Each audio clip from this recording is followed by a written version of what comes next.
Selon l'authentique d'Al-Bukhari, le prophète Mohammed sallallahu alayhi wa sallam aurait été marié à Aïcha alors que celle-ci n'était âgée que de 6 ans. Et il aurait consommé ce mariage avec Aïcha radiyallahu anha alors que celle-ci n'était âgée que de 9 ans. Alors tout de même, ce qu'il faut dire, c'est que cette information du mariage à 6 ans, puis la consommation du mariage à 9 ans, ce n'est pas un verset du Coran. Et ce n'est pas le prophète qui parle. Ce n'est pas le prophète qui dit « Je me suis marié avec Aïcha à 6 ans et j'ai consommé le mariage à 9 ans ». Donc ce n'est ni une parole d'Allah subhanahu wa ta'ala, ni une parole du prophète sallam. Mais c'est une parole qu'on attribue à Aïcha radiyallahu anha. Cette parole elle est rapportée de Hisham ibn Urwa. Donc Hisham ibn Urwa qui est le fils de Urwa ibn Zubayr. Et Urwa ibn Zubayr est le neveu de Aïcha radiyallahu anha. Donc tous les deux sont d'éminents savants. Urwa ibn Zubayr fait partie des 7 fuqaha de Médine. Et son fils, Hisham ibn Urwa, est également un très grand savant, un rapporteur de hadith. Donc il a vécu, je crois, jusqu'à l'âge de 80 ans, et les 10 dernières années de sa vie, il est parti à Koufa en Irak. La notoriété, la probité, la réputation de cet homme n'est pas à contredire, elle est attestée. Néanmoins, il y a 2 éléments qui sont importants à noter.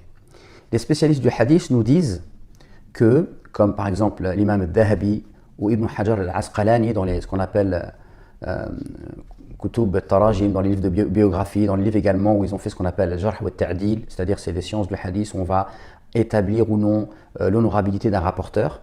Ils nous disent que tous les hadiths de Hisham ibn Urwa, lorsqu'il est à Médine, ne posent pas de problème. Et là, on peut s'apercevoir que Hisham ibn Urwa était à Médine et personne de Médine ne rapporte ce hadith. Et ce hadith va être rapporté de lui par des Irakiens, c'est-à-dire lorsqu'il va être dans les 10 dernières années de sa vie en Irak.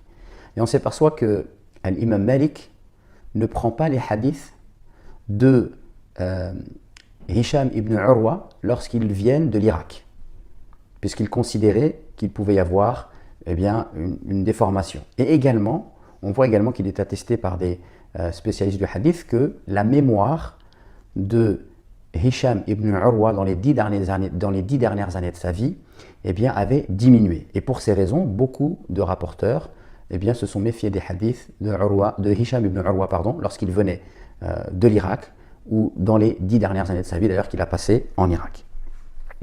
Donc ça c'est pour ce qui relève de la chaîne de transmission du hadith. On voit que certains ont critiqué du moins le rapporteur pour les raisons que je vous ai évoquées. Après il y a un autre aspect. Donc Aïcha se rappelle avoir vécu la révélation de la sourate Al-Qamar alors qu'elle était âgée de 11 ans. Et cette révélation a eu lieu la 5e année de la prophétie. Donc 8 ans avant l'hégire. Donc si on dit qu'elle a par exemple 11 ans, on va rajouter 8 ans, ça fait 19 ans. Ça veut dire que si elle s'est mariée, et le point de repère c'est l'hégire, alors au moment où elle se marie avec le prophète, elle a 19 ans. Également un autre fait qui est troublant, c'est que Aïcha radiyallahu anha, et c'est rapporté aussi par le Bukhari, a participé à la bataille de Badr et à la bataille de Uhud.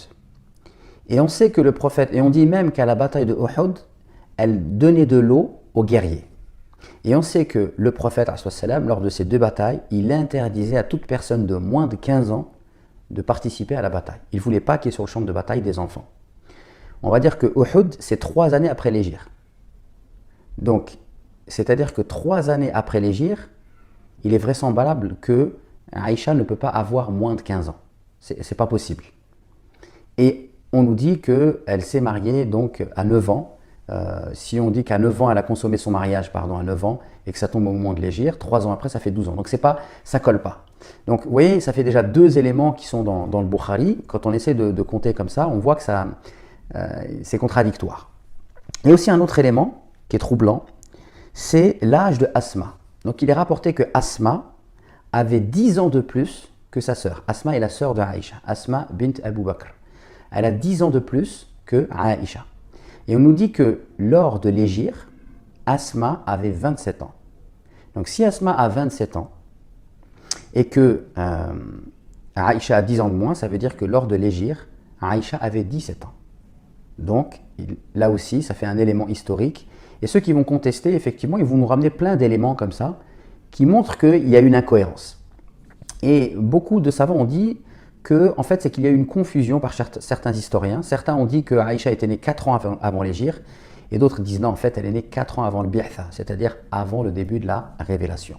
Donc également, un autre élément, si vous voulez, on sait que Aïcha a 5 ans de plus que Fatima, la fille du prophète, et on dit que le prophète a eu Fatima alors qu'il était âgé de 35 ans. Et là, ça veut dire que finalement, Aïcha va naître lorsque le prophète aura 40 ans. 40 ans, c'est l'âge de la révélation. Et donc, s'il a 40 ans, ben là aussi, ça ne colle pas. Si on fait les calculs, ce n'est pas possible qu'il s'est marié avec elle à 6 ans, puis qu'il ait consommé le mariage à 9 ans, à peu près à la période de l'hégire. Donc, qu'est-ce qu'on peut dire de tout ça? Tout d'abord, la première chose, c'est qu'en islam, aucun juriste ne permet le mariage avant la puberté. Et ça, c'est essentiel. La deuxième chose, c'est que vous trouvez dans un livre qui s'appelle Al-Mar'a Bayna al-Fiqh wal-Qanoun que le fait que le prophète se soit marié à 6 ans et 9 ans, c'est lié à la coutume de l'époque. Si aujourd'hui un pays fait une loi et il met la maturité sexuelle à 15 ans, 16 ans, etc., et que c'est en fonction de, on va dire, de la physiologie des filles de l'époque, ce n'est absolument pas contradictoire avec la sunna du prophète, alayhi salatu wassalam. Et beaucoup de savants ont défendu cet avis. Alors par contre, c'est vrai, il ne faut pas se faire l'avocat du diable. Ce fait qui est rapporté d'Al-Bukhari, on sait très bien qu'il y a un problème parfois dans les rapports avec les textes prophétiques. Bien, on trouve que certains pays musulmans ont autorisé le mariage avec des jeunes filles de 9 ans. Et d'ailleurs, même au Maroc, il y a eu un savant qui avait dit qu'on pouvait se marier avec une femme de 9 ans, ça avait provoqué un tollé dans la société marocaine. Mais ça, c'est l'avis isolé de quelques personnes. Alhamdulillah, la grande majeure partie des savants musulmans, contemporains et anciens, n'ont pas accepté cette idée. Également, on trouve dans les sites islamophobes le fait que donc, le prophète serait pédophile, il s'est marié avec une fille alors qu'elle était âgée que de 6 ans. Et ils vont chercher aussi un verset dans la sourate Talaq, la sourate 65, verset 4, où Allah subhanahu wa ta'ala dit « Wallahi lam yahidn », c'est-à-dire « et celles qui n'ont pas encore de règles ». Donc Allah subhanahu wa ta'ala parle de la période de viduité des femmes divorcées. Et il dit pour celles qui n'ont pas encore de règles, c'est 3 mois. Et donc, on trouve même des gens qui ont traduit en disant « Et pour les femmes qui ne sont pas encore pubères, la période de viduité, donc après être divorcée, c'est 3 mois. » Mais ce n'est pas ça que ça veut dire. En fait, là, ça parle de quelque chose qu'on appelle l'aménorrhée. L'aménorrhée, c'est quoi? C'est lorsque la femme n'a pas de règles. Et une femme, on dit que même certains arrivent jusqu'à la ménopause sans être réglés. D'autres, parfois, elles ont des périodes après des grossesses ou pendant de longues périodes, elles n'ont pas de règles.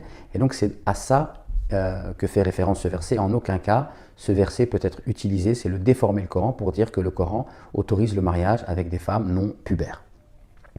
Alors, tout ça pour dire que l'islam est contre la pédophilie et l'islam, bien évidemment, est contre le mariage avec des femmes qui n'ont pas atteint leur puberté et leur maturité sexuelle. Ensuite, ces questions-là, en réalité, il faut rappeler une chose. À l'époque du prophète, il n'y avait pas de registre dans lequel on notait les âges. Donc l'erreur est tout à fait possible. Et on voit d'ailleurs que dans les âges, les dates, il y a très souvent de la confusion.